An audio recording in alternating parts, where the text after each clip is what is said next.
बुद्धगया येथील महाबोधी महाविहार म्हणजे भारतासह जगभरातील बौद्धांचे प्रमुख तीर्थक्षेत्र आहे।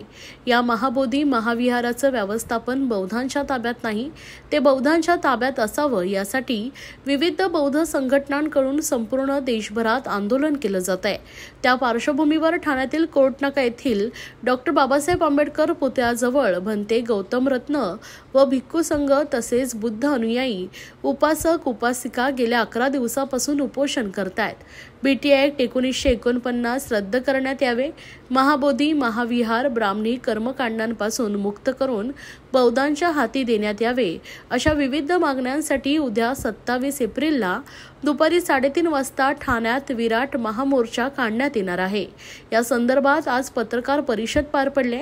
यावेळी भंते गौतम रत्न महाथेरो, नंदकुमार मोरे, मिलिंद सातदिवे, संदीप खांबे, रामभाऊ तायडे, सोनाली गायकवाड, शंकर जमदाडे, अनेक बौद्ध अनुयायी, बुद्ध भगिनी, अनेक संघटनांचे पदाधिकारी मोठ्या संख्येने उपस्थित होते। ठाणे रेल्वे स्टेशन येथील भारतरत्न परमपूज्य डॉक्टर बाबासाहेब आंबेडकर यांच्या पुतळ्याजवळून या विराट मोर्चाला सुरुवात होणार असून या मोर्चात भंते, ठाणे जिल्ह्यातील बुद्ध अनुयायी, अनेक समाजसेवी संघटना सहभागी होणार आहेत। स्थान आहे भगवान बुद्धांचं संबोधी स्थान। ते संबोधी स्थान आज त्याचे प्रबंधन बौद्धांच्या हातात नाही आहे।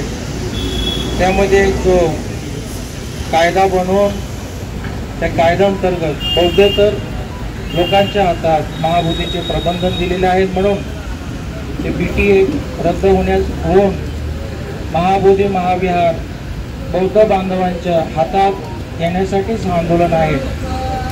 आणि या आंदोलनामध्ये जो संपूर्ण देशभर आणि महाराष्ट्र राज्यभरही चालू आहे। आपण त्या कल्याण शहरामध्ये संपूर्ण जिल्ह्याच्या वतीने कोर्टनाक्याच्या ठिकाणी मागील 11 दिवसापासून उपोषण करीत आहोत। आणि हा जो उपोषण आहे, या उपोषणाचा समारोप उद्या 27 तारखेला रविवारी 3:30 वाजता ठाणे स्टेशन पासून एक विराट महामोर्चेच्या माध्यमातून आपण या उपोषणाचा समारोप करणार।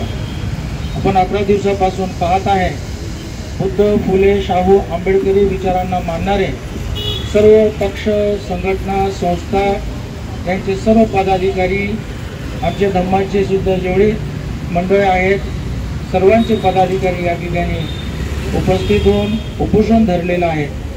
आणि घराघरातून उद्याच्या महामोर्चेमध्ये आमचे धम्म बांधव भगिनी हजर राहणार आहेत। तो लाखोंच्या पुढे हा महामोर्चा जाणार आहे आणि त्या महामोर्चेचा समारोप इथे जिल्हाधिकारी कार्यालयासमोर होणार। तेव्हा जिल्हाधिकारी आणि त्याचप्रमाणे आमचा या जिल्ह्याचे पालकमंत्री त्यांना आम्ही उद्या उपस्थित राहून बौद्ध बांधवांकडून निवेदन स्वीकारून आम्हाला न्याय मिळवून द्यावे, म्हणजे दिल्ली सरकार आणि बिहार सरकारला प्रस्ताव पाठवावे, या आशयाचं सुद्धा आम्ही त्यांना अवगत केलेलं आहे। त्यांच्याही उपस्थिती आपल्याला आपण त्यांना निवेदन देणार आहोत। तरी या ठाणे जिल्ह्यातील आणि संपूर्ण महाराष्ट्रातील सुद्धा सर्व जागरूक, न्यायाच्या बाजूने लढणारे, न्यायाला साथ देणारे सर्व जाती धर्मातील रूपशी साधक असतील, धम्मबांधव असतील, सर्वांना आम्ही जाहीर आवाहन करतो। आमच्या जो बुद्धगया महाबोधी महाविहार मुक्ती आंदोलन ठाणे जिल्ह्याच्या वतीने हा जो आंदोलन उद्या संपन्न होणार आहे, सर्वजण त्या ठिकाणी हजर राहून आंदोलनाला सशक्त करून, मजबूत करून केंद्र सरकार आणि बिहार सरकारला आपण याबद्दल बौद्धांच्या मागणीबद्दल आपण अवगत करूया। धन्यवाद।